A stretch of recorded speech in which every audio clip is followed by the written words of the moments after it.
بسم اللہ الرحمن الرحیم۔ السلام علیکم ورحمۃ اللہ وبرکاتہ۔ کیسے ہو دوستو؟ امید کہ آپ خیریت سے ہوں گے۔ اللہ تعالیٰ آپ کو عافیت کے ساتھ رکھے۔ امریکہ کی ریاست ٹیکساس کے ایک پرائمری اسکول میں پچھلے دنوں فائرنگ کے واقعے میں 19 بچوں سمیت 2 بڑے افراد بھی ہلاک ہو گئے۔ ہلاک ہونے والے دوسری سے چوتھی جماعت کے طلباء اور اسٹوڈنٹ تھے، جن کی عمریں 7 سے 10 سال تک بتائی گئی ہے۔ امریکہ میں اسکول میں فائرنگ کے واقعات پچھلے کچھ عرصے سے بڑھتے جا رہے ہیں۔ ایک رپورٹ کے مطابق صرف پچھلے سال میں ایسے 26 واقعات پیش آ چکے ہیں۔ دوستو، یہ تو ایک واقعہ ہے۔ اس وقت دنیا بے شمار جرائم اور کرائم کا سامنا کر رہی ہے۔ ناحق لوگوں کو قتل کرنا، ریپ اور بلاತ್ಕಾರ کے واقعات اور بے شمار جرائم ہیں جن سے اس وقت دنیا پریشان حال ہے۔ آج بڑی بڑی کانفرنسیں منعقد کی جا رہی ہے دنیا میں۔ ان جرائم کے اسباب اور ریزن تلاش کیے جا رہے ہیں کہ ان سے نمٹنے کے لیے مختلف طریقے اختیار کیے جائیں، مگر نتیجہ زیرو۔ آج حکومت کے ذمہ داروں کو بھی کچھ سمجھ میں نہیں آ رہا ہے کہ وہ ایسے جرائم اور کرائم پر فل اسٹاپ لگانے کے لیے کیا کرے۔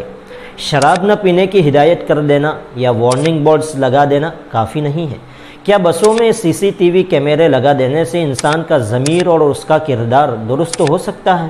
ہرگز نہیں۔ دوستو، اسلام ایسے ماحول اور حالات میں جرائم اور کرائم کی روک تھام کے لیے انسانوں کو کیا تعلیمات فراہم کرتا ہے؟ آئیے آج کی اس ویڈیو میں ہم اسی کو دیکھتے ہیں۔ پیغمبر اسلام صلی اللہ علیہ وسلم جس سوسائٹی میں پیدا ہوئے وہ نہایت ہی گناہ کا ماحول والی سوسائٹی تھی، جرائم پیشہ سوسائٹی تھی۔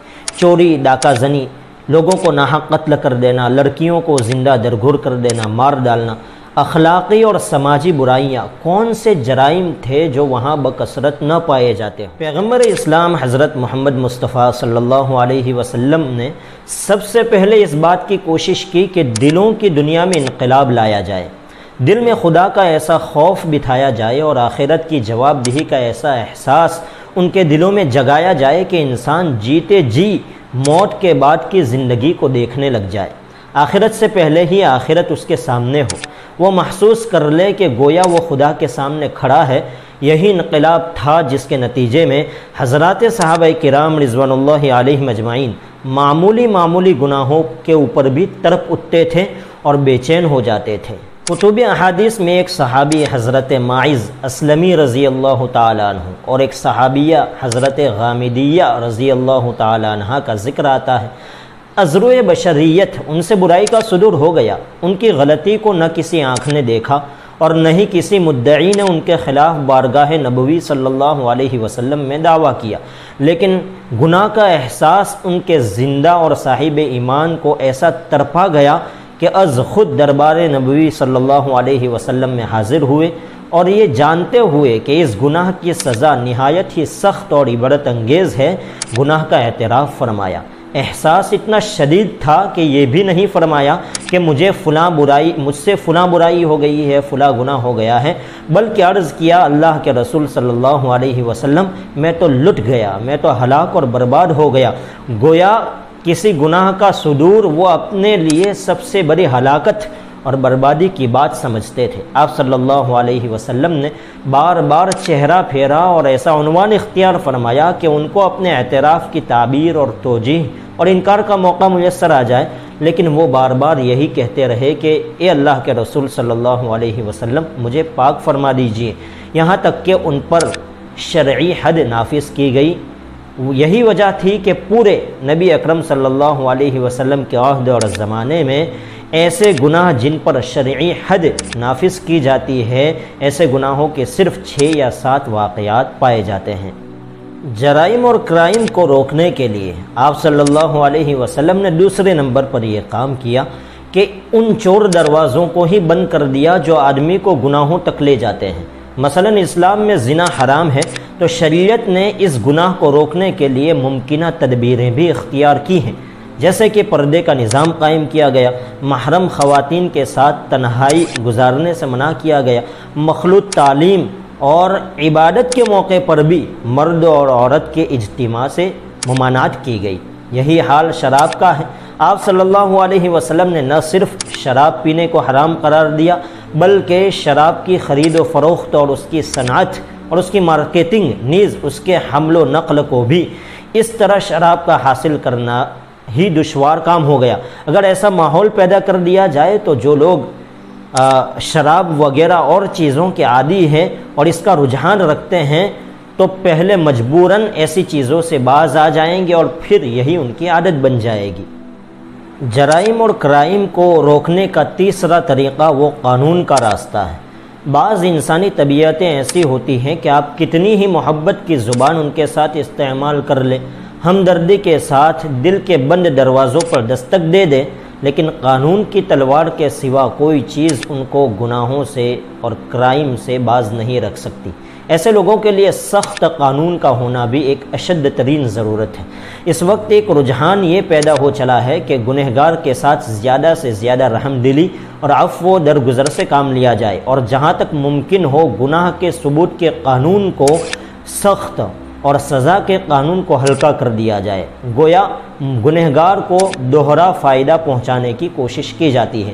اسلام کا تصور جرم اور سزا کا تصور یہ ہے کہ ثبوت جرم کے لیے تو مناسب شواہد کا فراہم ہونا ضروری ہے تاکہ بے قصور قصوروار نہ ٹھہرے اور کسی کو بے گناہی کی سزا ملنے نہ پائے، لیکن جب جرم ثابت ہو جائے تو سزا عبرتناک ہو اور سزا کے نفاذ میں نرم روی اختیار نہ کی جائے، الا یہ کہ جرم کا تعلق کسی خاص انسان کے حق سے ہو اور وہ خود گنہگار کو بخوشی معاف کر دے۔ سزاؤں کے سخت ہونے کا فائدہ ماحول کو پاکیزہ بنانا ہے۔ سزائیں اگر سخت نہ ہو تو اس سے گنہگاروں کے حوصلے بلند ہو جاتے ہیں۔ آج کل بڑے بڑے جرائم پر چند ہزار کے جرمانے عائد کیے جاتے ہیں، چند ماہ یا سال سزائے قید ہوتی ہے۔ یہ جرائم اور کرائم کو روکنے اور مجرموں کے حوصلے پست کرنے کے لیے بالکل ناکافی ہے اور غیر تشفی بخش ہے۔ یہی وجہ ہے کہ مجرم سزا پانے کے بعد جرم سے بچنے کی بجائے اور بھی مہارت اور دلیری کے ساتھ وہ گناہ کرتا ہے۔ پولیس اسٹیشنوں میں ایک مجرم پر 20 بار کیسز اور مقدمات دائر ہوتے ہیں، اور تھانے کو اور جیل کو وہ مجرم اور گنہگار مہمان خانہ باور کرنے لگ جاتا ہے۔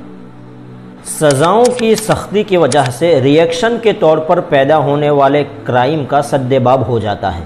کسی کے ساتھ ظلم و زیادتی ہوئی ہو اور گنہگار کو، ظالم کو، مجرم کو کما حقہ سزا مل جائے تو مظلوم کی تشفی ہو جاتی ہے اور انتقام اور بدلہ لینے کی آگ بجھ جاتی ہے۔ اگر اسے یہ احساس پیدا ہو کہ گنہگار کو یوں ہی چھوڑ دیا گیا ہے اور اسے اس کے گناہ کی نسبت کم سزا ملی ہے تو اندر ہی اندر مظلوم بدلے کی آگ میں بھڑکتا رہتا ہے، انتقام کی آگ میں بھڑکتا رہتا ہے اور موقع کی طاق میں رہتا ہے، اور جب بھی کوئی موقع ہاتھ آ جائے تو وہ جوابی وار کیے بغیر نہیں رہتا۔ اس طرح سماج میں گناہوں کو پنپنے کا موقع مل جاتا ہے اور قانون کو اپنے ہاتھ میں لینے کا خیال جڑ پکڑتا ہے۔ اسی لیے قرآن مجید نے کہا ہے کہ قصاص یعنی مقتول کے بدلے قاتل کو قتل کرنے میں تمہارے لیے زندگی اور حیات پوشیدہ ہے۔ وَلَكُمْ فِي الْقِصَاصِ حَيَاتٌ۔